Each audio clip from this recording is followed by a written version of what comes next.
Joining the show currently is a very special guest, former Clemson football player, current ACC network analyst, the one, the only, Eric McLean. Eric, how you doing? Madsen, what's up, brother? Great to talk with you. Thanks for having me on, big dog. Definitely. I'm glad we can make it work. Obviously, for Clemson fans out there, it's been a turbulent past week. They just suffered a big loss to Louisville.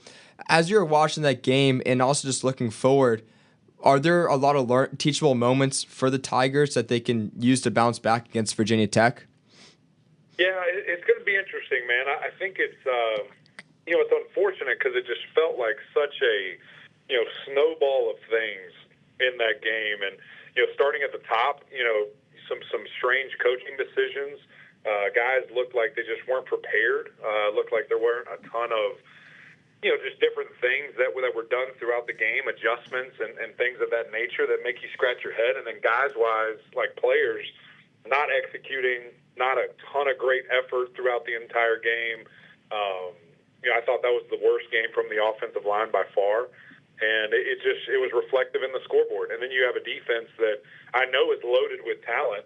And I've seen a couple of different things, in the media and different local people there where, it's not a question of guys. Is it a question of scheme? Is it a question of guys in the right place? Is it, guys not having the proper depth? So it was a very strange game, and it's unfortunate that it happened at night in the Valley, honestly, against Clemson's best opponent since Georgia. So there's for sure some question marks in the air as they head to Virginia Tech this weekend. Definitely, and I think one of the bigger issues I think in that game was it seemed like 3 of Clemson's defensive line starters were out by the second quarter due to injuries, and obviously that's been a big issue, or gap integrity. So, in your opinion, why do you think Clemson was unable to make a quick adjustment defensively to stop a guy like Isaac Brown despite the injuries? Yeah, it is unfortunate. Again, is it guys in the wrong place? Is it poor play calling? Is it poor effort? It's a hard thing when you're not sitting in there in the meeting rooms, right, to go through, play by play and to see it from, the people who are doing it or supposed to be doing its eyes. And, especially against the young freshman that you knew was good, that you knew had the capability. I mean, you look at the tape and, the things that he's done. So you knew that was going to be a problem. And then just not stopping it is it's interesting, to say the least. So, it's kind of been a trend, unfortunately, for Clemson this year, giving up a ton of running yards to a lot of different people. And, it's something you better pay attention to this week because, if Bashal Tootin and Kyron Drones are healthy for Virginia Tech, I mean, I expect them to run it 50-plus times. Yeah, that's a great point. I want to ask about that Virginia Tech game. Before we get into just the X's and O's about it, again, we mentioned Clemson's coming off a tough loss, right? Their playoff hopes are slimmer than most hoped at this point in time. As a team in that locker room, what do you think the mentality is now going forward? With the expectation being playoffs, and now you're sitting where you can't control your own destiny anymore. Yeah, you would hope that guys would still be encouraged and fighting to finish off. I mean, a lot of these seniors, a lot of these guys, especially a guy like Barrett Carter, who just really hasn't tasted the success that he wanted. Why he decided to come to Clemson, and can he continue to push and strive, to get these guys in the best situation that they can, for the postseason. And you look at the rest of the schedule, I mean, you have a ton still on the slate. You talk about draft tape, for some of these seniors and some of these guys that expect and hope to go to the next level. I mean, you've got a really good Virginia Tech team. You've got an excellent Pittsburgh team, and then a Carolina team at the end of the year that, I mean, they've been on a tear. Just had a top 10 win in their house. Defense is probably the best that they've seen on the entire schedule.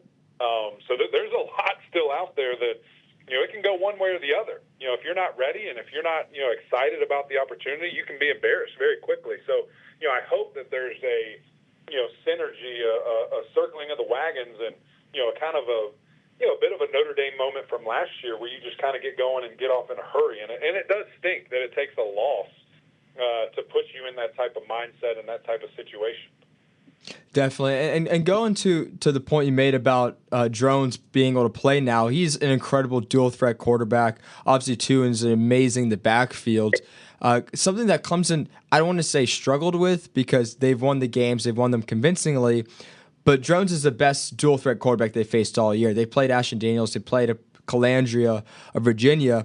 What's a way that Clemson can try to contain such an explosive player like Jones? Well, I think maybe it was a little bit of maybe not expected last week, just with the things that Louisville tried to do, even though he's certainly run in his entire career. Maybe they just didn't expect, a guy of Shuck's nature to run as much as he did. And so now that hey, that's part of the plan. That's what they're going to do. They're going to try to have, an extra hat and run this guy. You hope there's a better plan in place, whether that's, the different coverages. If you go man-to-man, you've got a lot of guys' heads turned backwards, looking backwards, and, not paying attention to the quarterback. You try to have a spy with, Woodaz or Barrett Carter, and then obviously you're taking that guy out of coverage and out of blitz perspectives there. So you really have to be gap sound as a defensive line, which, as we've mentioned a couple times, maybe is a bit of an issue.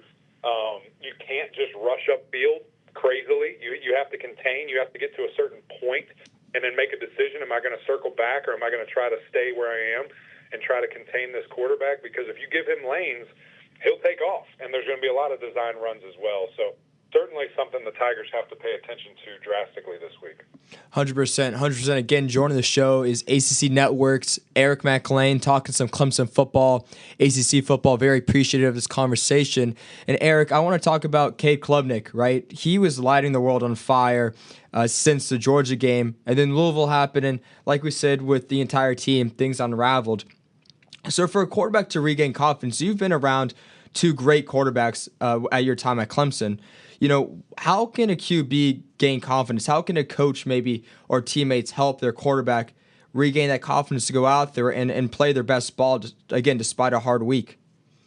Yeah, I don't think – it's a great question. I don't think we're quite there yet, though. I don't think it's a situation where, he threw multiple picks and had this, horrible day personally and all these different things. So I think it's business as usual, for Cade. The offense just has to get back to what it was doing. And a lot of that is obviously play calling. A lot of that is obviously receivers doing their thing and getting separation and catching footballs. Last week was tough. I mean, Louisville played them extremely well. And, they got their hands on the football a ton. It was tight quarter throws. They made more plays than Clemson did. I think they had like 10 pass breakups. I mean, that's a big number. Yeah, that's a ton. At the end of the day, and something where obviously guys are able to make plays on the football. So, a quarterback, generally speaking, you want to get quick passes. You want to get the ball out. A couple of completions, seeing that ball go to your receivers is a good way to get going.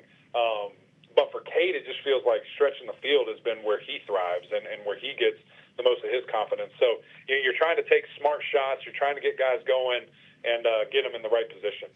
100%. Last question about Clemson before we move to the ACC as a whole. Just the Virginia Tech game and one just quick synopsis. What do you think Clemson needs to do to go to Lain Stadium and become victors in that game? Yeah, well, all year long, Virginia Tech has not been good against the run. They haven't been able to stop it at a very high clip. And, I think a guy like Phil Maffa has to have a big day. And obviously that starts up front. Those guys have to block. They have to be much more down themselves, blocking the right guys, getting movement, pushing the ball forward, instead of absorbing contact, getting blown backward and having, horrific tackles for loss. I mean, there was so many situations last week where, Clemson had 2 yards in front of them, whether that was 2nd and 2 or 3rd and 2 or 2nd and goal, whatever it is, and they kept getting stuffed. And that's unacceptable. You have to really take some pride in those situations and, dig down deep and get the guys out of there and allow your running back to do his thing. So, I'm interested to see how do they run the ball and the things that they're able to do that way. And then on the other side, you got to stop the run. As I mentioned, Clemson has not been good at that all year. And, however you want to do it, are you going to blitz and try to hit, for tackles for loss and really cause chaos and things of that nature? Whatever it is, you've got to have a sure plan. And I would even almost tempt Kyron, if that's the guy, can you beat us throwing it? Can you throw for 300 plus and beat us? I don't know if that's going to be the case. And so I'd really challenge them running the football. 100%. So biggest takeaway, just control the line of scrimmage, both sides of the ball. Switching over to ACC in general, we have to talk about Cam Ward, right? He's a phenomenal quarterback, Heisman contender, in my opinion, should probably win it. I mean, he's resurrected this Miami program for the first time in a long time. Having covered Miami the past few years and now just seeing Cam Ward currently, what makes him so special? Man, he is an electric player, to say the least. It has been so fun just to watch this guy every week. Just do crazy things that to him look so simple, look so nonchalant. I mean, there's been countless videos kind of, being funny and people impersonating Cam Ward where, he's not even sweating on the field and all these guys are just running. Chaos is happening all around them. And, he just takes like a step to the left and delivers a strike for a touchdown. And it's funny and it's hilarious, but it's actually true. It's what he does. And, he has such a great poise. The game is so slow to him. And he gets the ball to the right guy. I mean, he has a plethora of receivers. I've been very impressed with the tight end group. It has really emerged these last 3 weeks, and different guys. Like Arroyo is certainly the headliner, but other guys have gotten involved and played at a very high level as well, and that's a good thing to have. So he will put the ball in jeopardy. He'll make some mistakes, but, man, there are so many more crazy, great plays that happen in regards to that. So it's been a privilege to watch. I mean, I think there's no question he's the best quarterback in the country. I think he's square in the race to win the Heisman Trophy. 100%, definitely should. And obviously we're so, mesmerized by Cam Ward and this Miami offense, but the biggest Achilles heel has from their defense. But what I will say, these past two games, they held Florida State to 14. They pulled away in the fourth quarter against Duke and won by 22, although that score might be a bit deceiving. Point is they were able to pull away and have a double-digit win. What do you think their defense needs to do to really make them a national contender? Yeah, I think their offense is so good that they're fine. They'll just, if you want to score 60, we'll score 61. Whatever it kind of takes in that regard. But you're right. I mean, there is a certain point where you're going to meet that defense that like Duke did, got up at halftime. They're not going to let you get back in the game, and you have to stop people. So I think at the end of the day, can we just tackle better? Can we get guys on the ground? Can we align in the right place and not give up different explosives and things of that nature? So it's little things that add up quickly. But again, they're great at the weird things. They're great at sacking the quarterback. They've done a really good job with tackles for loss. It's just, kind of live by the sword, die by the sword. When you miss, big chunky plays kind of happen. Okay, definitely. My last question for you, Eric. Again, Eric McLean from ACC Network joined the show. Eric, just want to have your opinion on the college football playoff rankings. They just released. We saw Miami at number 4. I think the biggest question for ACC was SMU coming in at 13. In your opinion, were they a little disrespected, or do you think it was just fair where they're at, considering maybe they played a quote-unquote lighter schedule than an Alabama or an SEC program? I think it is a bit silly, to be honest. And when I look at Indiana, BYU, and SMU, I have a bit of an issue where they are, and just looking at what this, committee's doing. What are they valuing? Because it's obviously only one sample size, but it seems inconsistent throughout. Just when you look at it and you see, the different things. An Alabama team that I don't think anybody is believing is, some world beater this year. Having them in the first playoff is just hilarious to me.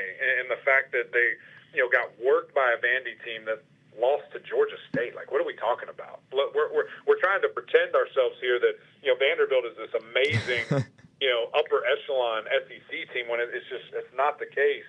And the same thing with Boise State, to being ahead of SMU. I mean, we're literally putting the precedents out there that a G team that plays extremely lower talent, let's be real, on a weekly basis is somehow better than a Power 5 team that has a top 10 loss.